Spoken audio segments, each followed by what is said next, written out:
अगर सारे के सारे आतंकवादी संगठनों के अंदर एक चीज कॉमन है कि वो केवल और केवल मदरसे से निकले।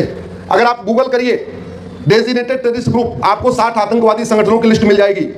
अब्दुल आजम, अबू सयाफ, अदन अबयान, अरहमैन, अल इत्तिहाद, अल मुरबेन, अल नुसरा, अल कैदा, Ansar al Sharia, Ansar al Islam, Ansar Dine, Armed Islamic Group, League of Partition, Boko Haram, Egyptian Islamic Jihad, Haqqani network, हरकतुल जिहाद, हरकतुल मुजाहिदीन, हरकत शाम, हरकतुल अंसार, हयात तहरीर, जिहाद यूनियन, इस्लामिक मूवमेंट, जैसे मोहम्मद, जैसे मुजाहिरीन, जैसे असरुत, जैसे हरार, जस इस्लामिया, जन सिक्का, जल खिलाफत, लश्कर तैयबा, लश्कर जहांगवी, ऐसे 60 आतंकवादी संगठनों के बीच में अगर आप एक कॉमन चीज ढूंढेंगे, वो कॉमन क्या है? मदरसा। और एक बात याद रखिए, मुगल यहाँ 1000 मदरसा खुलवा के गए थे और अब 3 लाख मदरसे चल रहे हैं। तो खतरा बढ़ रहा है कि खतरा घट रहा है? जोर से बोलिए जरा। आज तक आपने किसी गुरुकुल के पढ़े हुए बच्चे को बम फोड़ते सुना क्या? गुरुकुल के पढ़े हुए बच्चे को अपनी पहचान छिपा के लफ्ज़ याद करते सुना क्या? गुरुकुल के पढ़े हुए बच्चे को आपने कभी किसी के साथ धोखा करते हुए सुना क्या? लेकिन मदरसे से हो रहा है। तो जो केंद्र है, हमारे पूर्वज कहते थे, न रहेगा बांस न बजेगी बांसुरी। जो सारी अराजकता का केंद्र है, उस मदरसे को कंट्रोल करना होगा कि नहीं? जोर से बोलिए जरा। और कंट्रोल हम आप तो कर नहीं पाएंगे, कंट्रोल तो सरकारों को करना होगा। मदरसा बैन हो, मदरसा बंद हो, भारत मदरसा मुक्त हो, इसका कार्य किसको करना पड़ेगा? हमारे जनप्रतिनिधियों को।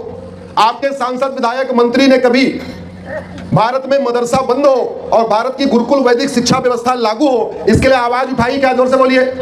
तो इसका मतलब अगर आवाज नहीं उठाए तो या तो उनको संविधान का ज्ञान नहीं है, या वो असली हिंदू नहीं है, बल्कि क्या है? वो नकली ही।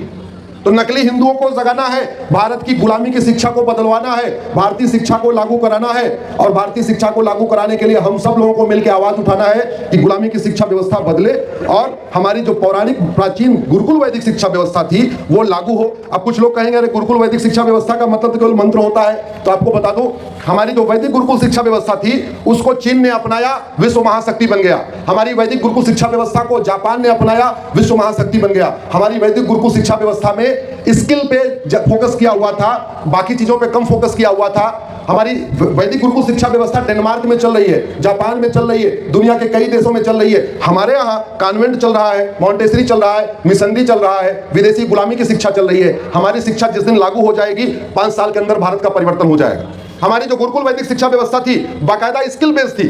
अग्नि विद्या, जल विद्या, पृथ्वी विद्या, चंद्र विद्या, पदार्थ विद्या, खगोल विद्या, काल विद्या, रत्न विद्या, धातु विद्या, प्रकाश विद्या, विमान विद्या, यज्ञ विद्या, वाणिज्य, पशुपालन, पशु प्रशिक्षण, रथकार, सुवर्णकार, कुंभकार, तक्षक, आयुर्वेद, वास्तुकार, सारथ, सूचिकार, उद्यानपाल, नापित, वायु विद्या, अंतरिक्ष विद्या, सूर्य विद्या, मेघ विद्या, सौर विद्या, सृष्टि विद्या, भूगोल, भूगर्भ, आकर्षण, तार विद्या, जलयान, जीव जंतु विज्ञान, वैदिक विज्ञान, कृषि, पक्षी पालन।